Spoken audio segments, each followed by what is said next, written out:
Paul Haslam, you're standing as a candidate for the Mayor of York and North Yorkshire.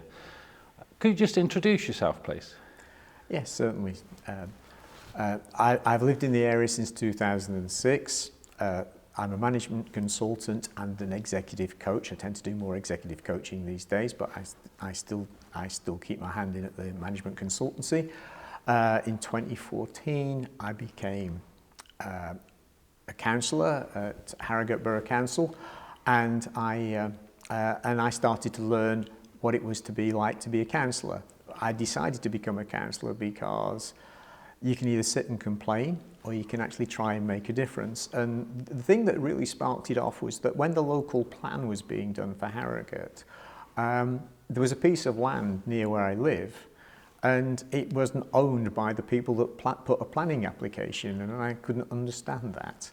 So it made me ask questions, and I just got involved. I actually spoke with Andrew Jones's office, and eventually they said, would I consider being a councillor at Bilton? And that's how I started. I then continued to be a councillor. In November 2015, they suggested that there would be a relief road through Nid Gorge. And so I wasn't particularly pleased about that because it's an area of outstanding natural beauty, and a lot of my neighbours were not pleased about it. And so I stood in 2017 for the county council on the platform of I am fighting the relief road. And as you know, eventually that relief road idea was defeated. And since then, I've focused in council on various other issues that I think are very important across the whole of North Yorkshire. I am now climate change champion, but I'm also very much on the business orientation and how we transform things. So that's really me from a council point of view, and what I'm trying to achieve within, or what I've tried to achieve within council. In terms of sort of home life, I'm married to Kath. We have 2 children, 6 grandchildren. Kath's grandfather was a miner. I grew up in a corner shop in Lancashire. So you know, I've been in retail all my life, and when I say all my life, it is literally all my life. And my management consulting was all around retail businesses. So I suppose that bit's in my blood. And then just sort of coming back to politics, sort of in, if you like, in your time in local politics, you know, we've gone from, I think you were a borough council and then a county councillor, and now you're a North Yorkshire councillor. So we've, in a way, you're following an evolution, aren't you, from sort of borough to county to now sort of standing, and I think standing to be the mayor. And I think people don't quite understand what the mayor does. For you, what do you see as the main sort of, if you like, roles and responsibilities of the mayor? So the mayor, for me, and I actually was talking to somebody who actually designed the sort of concept of mayor in line with government, and they described it as, and I think this is a great description, it's the cabinet minister for York and North Yorkshire that Westminster doesn't have. So you're actually able to bang on the door and say, hey, look, York and North Yorkshire exists, and this is what we need to thrive. But not only that, is the mayor is actually an ambassador to bring in investment, private investment into the area. So that's very key as to how you do that. But if we just go back to the government piece at the moment, one of the things that really bothers me and has bothered me since I joined the county council in 2017. In 2017, I read an article in The Independent, and the spend per head on transport in the north of in Yorkshire was a sixth of what it is in the southeast, London and the southeast. I've seen those same statistics this year because I chair scrutiny of transport for the north, and guess what? It's still a sixth per head that's being spent in this part of the world compared to the southeast and London. We need to do something about it, and so I see mayor as being able to accelerate this pace and to really sort of drive home what you might term as levelling up. But it's actually about getting our fair share of what the government's council tax take is, etc., etc. We're not, you know, if we look at schools, we per head, we are 143rd. Now, that's either the 143rd best or worst, depending on how you describe it. But again, we are not getting, there's no levelling up in the schooling. So we really need a mayor that's going to be out there sort of batting for York and North Yorkshire and saying, hey, look, you know, we need these funds. Why are our children not worth as much as children in the southeast? Why is our public transport? And in actual fact, one of the mandates of mayor is to actually, within 10 years, create a transport system that would rival Transport for London. Now, I'm under no illusion that with the expanse of North Yorkshire and York, you're not going to be able to do that.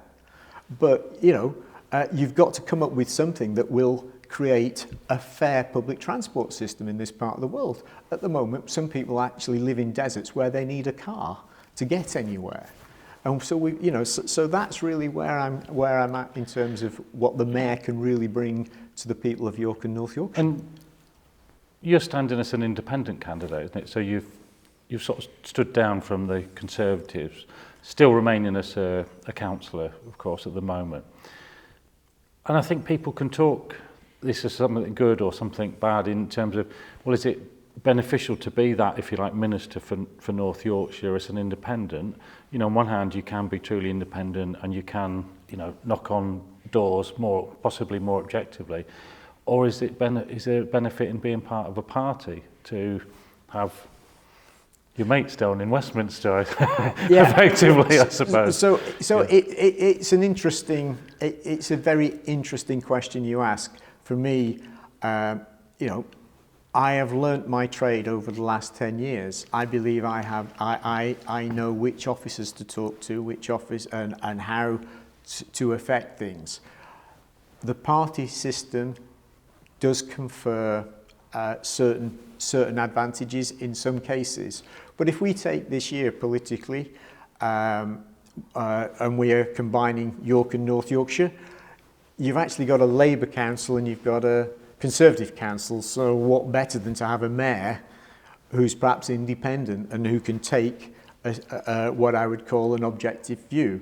On the other hand, within 6 months, there's going to be a general election. Is it going to be the same complexion of government? I don't know. So I see independence as being quite an assistance. The other thing is that one of the things I've been hearing on the doorstep is that, you know, we're delighted you're independent, Paul.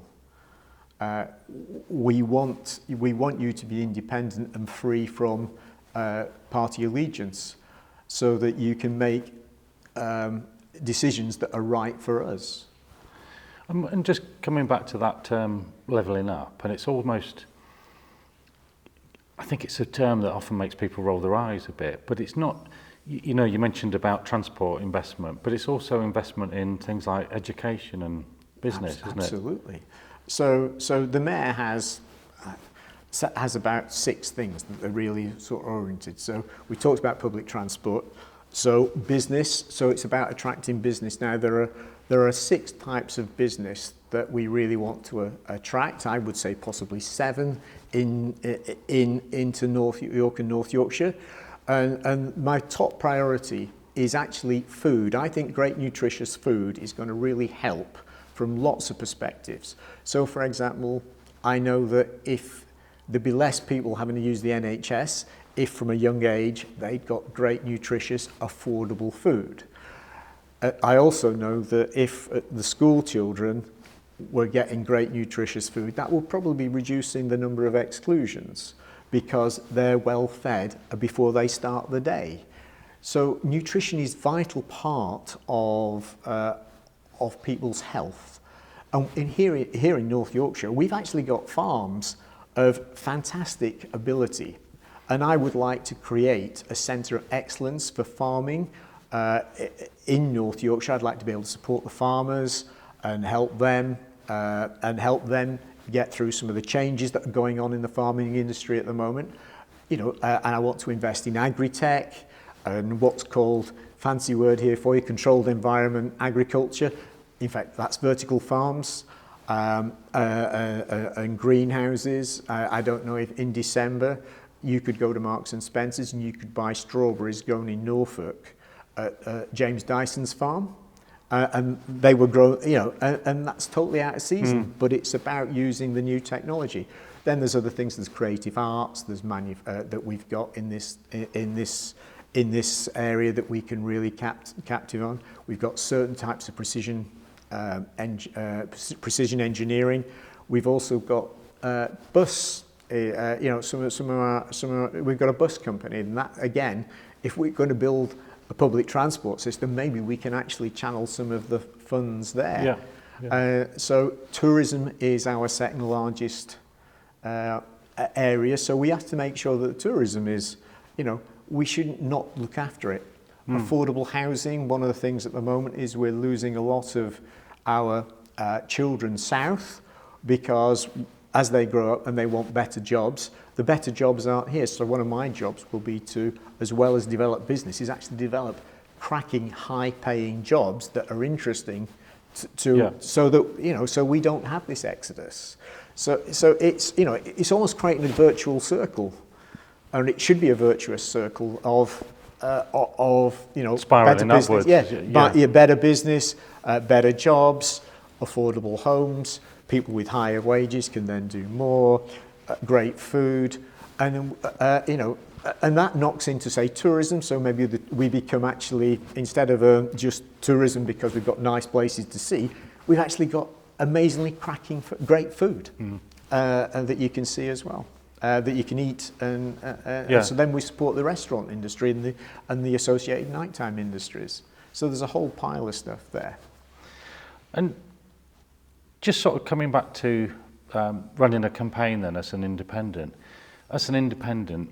and I know you've already got a team behind you, but it creates significant challenges that if you're attached to a party that you don't have. I think maybe people don't know how the system works. So a mayor candidate needs to put forward £5,000 as a deposit, which they do get back if they get 5% of the votes, and then there's £2,000 to be in a leaflet that you absolutely need to be in, don't you? Because it's going to every household. Yeah, it's essential.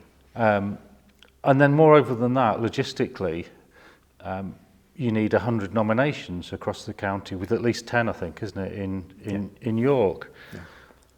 So I think it's fair to say you've got a system that's sort of almost like a bit geared against an independent standing, making it incredibly tough for you to stand.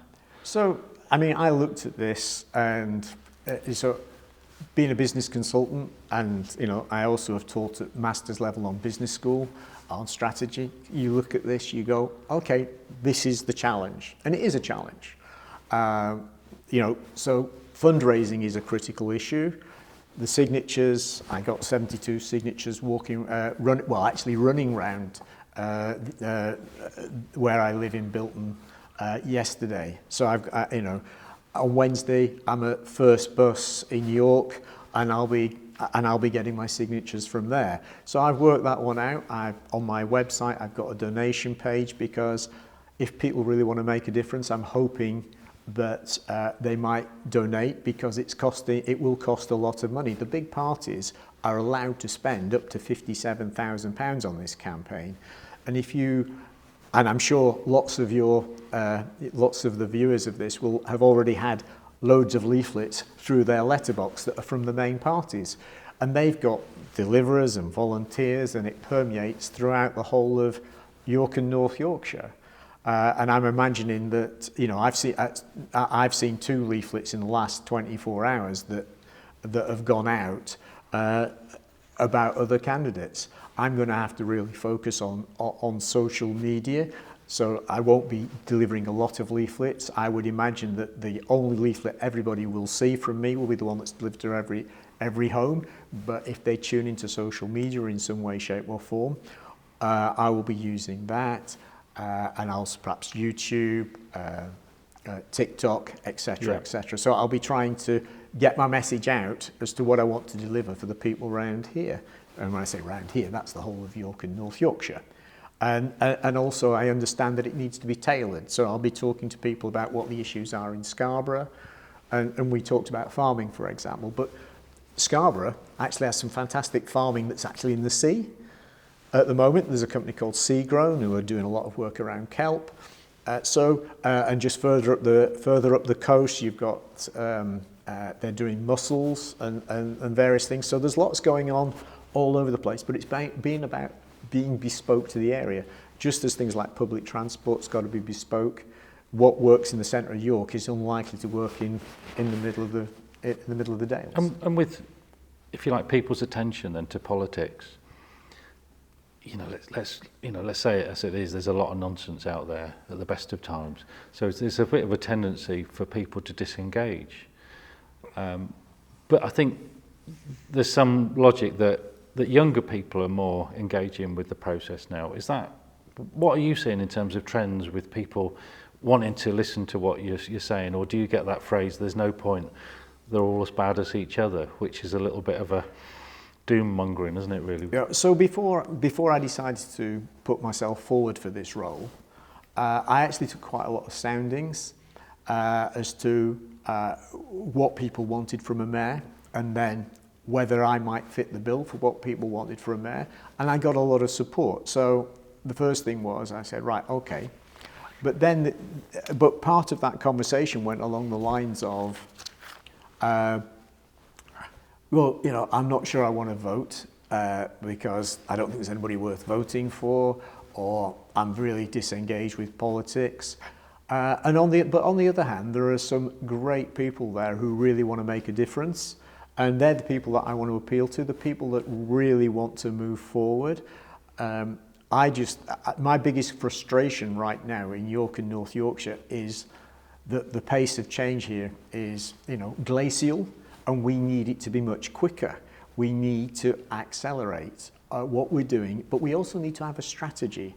So if we're looking at, say, the local plan for the housing development, which is currently one of the things that the new North Yorkshire Council has to do, we should be thinking, well, what's the whole place going to look like in 2043? Because this plan won't kick in till 2028, and I've got to tell you there's a frustration there.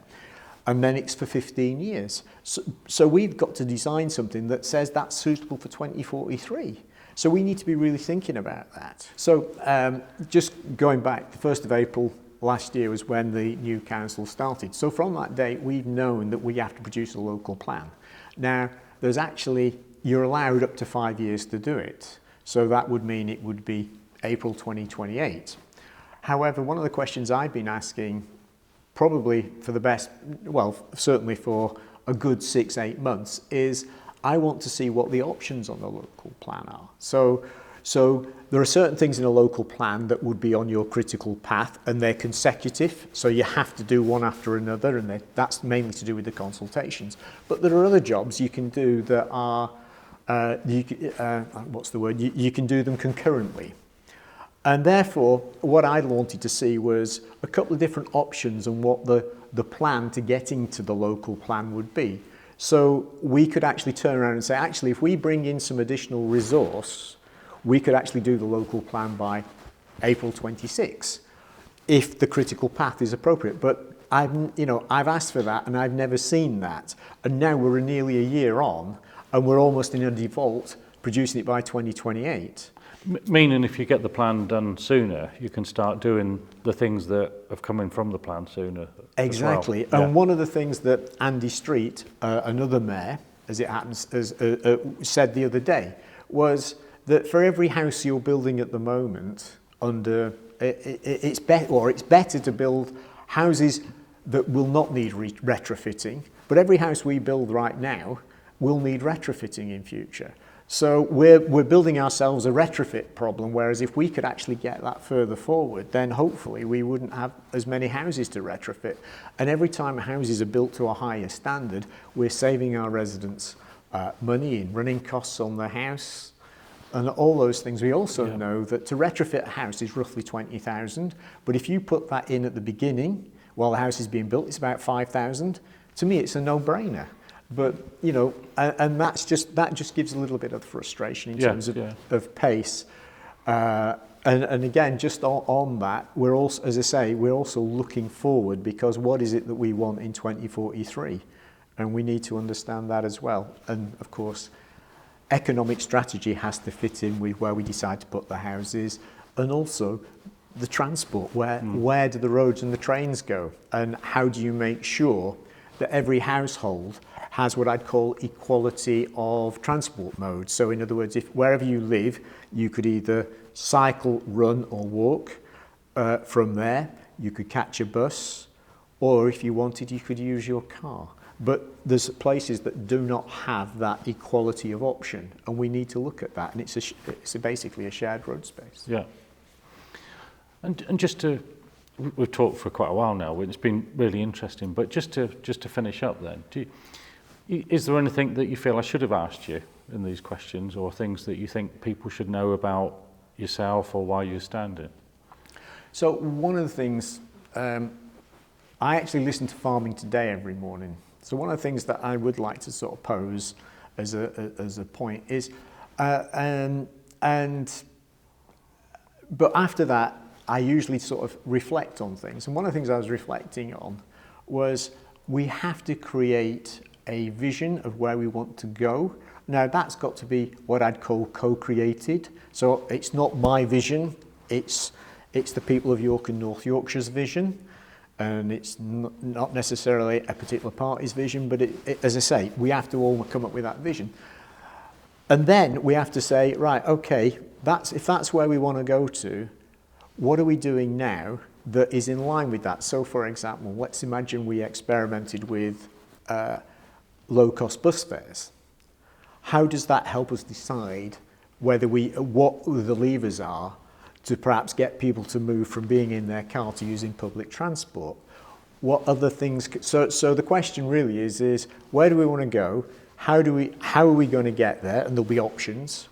And then we've also got to look at how do we make it cost effective? Is that me as mayor bringing the money in, or is it a combination, which is likely to be, of government money and private money? So it's all about that, really. So one of the things I think there is there's got to be a strategic vision, but that vision's got to come together. The other thing I would say is I was listening to Politics North yesterday, and the children were being interviewed, and you've got to think about what's their future going to look like. Have we got great jobs for them? Have we got mental health and well-being? And so you've got that, what I would say, that to consider as well. And so I think there needs to be a vision. But one of the points that was made, somebody said there's an awful lot to be done in 4 years.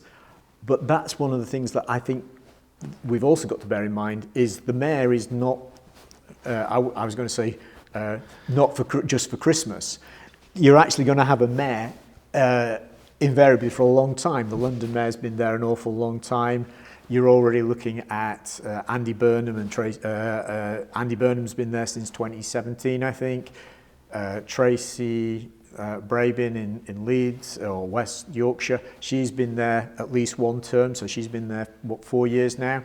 So the mayor has to also create perhaps a structure in which this future can be then developed. It won't happen by, so if I were mayor and I step down in 2028, it won't be done in 2028, but hopefully there's a progression, so it's moving forward. So I think that's one of the things I think that needs to be borne in mind here. This is not about instant fixes. This is about a long-term plan and development to make York and North Yorkshire an absolute fabulous place to be. Not that it isn't already. Paul Haslam, thank you very much. You're welcome.